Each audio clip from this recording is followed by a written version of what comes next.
The Lord must every age and every person reveal His law, so that the Prince of Peace might call us from death to life. And so, for instance, if we were to look at the law of God, let's just look at the Ten Commandments. It's broader than that, it's wider than that, but just look at the Ten Commandments, for instance, the 10 words given in Exodus chapter 20. Have no other gods before the one and only God. You and I have all bowed down to other gods. Maybe not stone idols, but oftentimes we've worshipped ourselves. We've worshipped objects. We've put things above the true God. Number 2, make no other graven image. What have we done? We've worshipped cars and jobs, money, position, reputation, houses, anything.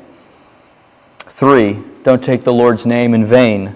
We have verbally used God's name in vain, but even worse than this, how many of us have taken upon ourselves the name of a Christian and then lived opposite of what a Christian is to do? Claiming to be Christians and contradicting Christ, we take His name in vain, not just verbally, but in our actions.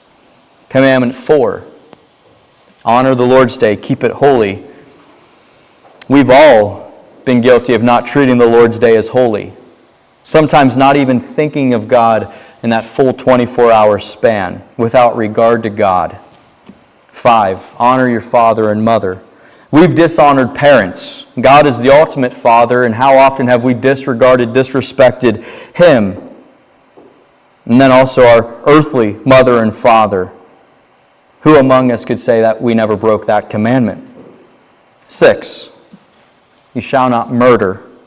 Maybe we could say, okay, I'm good on that one. I haven't murdered anyone. But Jesus said, but the real intent of the law at that point was this: if you even hate your brother unjustly in your heart, you've committed murder of the heart. It's the same with the next one. Thou shalt not commit adultery. Jesus said adultery of the heart is lusting after another person. 8, thou shalt not steal.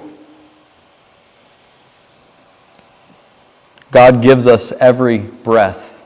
How often have we thanked Him for that breath and returned it back to Him in praise? The 9th commandment, you shall not lie, or you shall not bear false witness. This one's easy enough. If you said you haven't lied, you just lied again.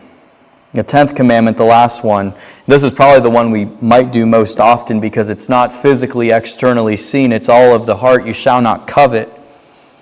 But coveting begins by wanting the belongings, the possessions of others, lusting after what God has given to someone else but not to me.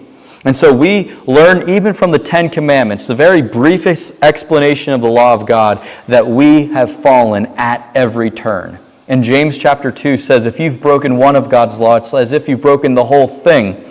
And so we're instructed from God's holy law how holy God is, how righteous God is, and He is the one we will have to do on the last day, standing before Him naked.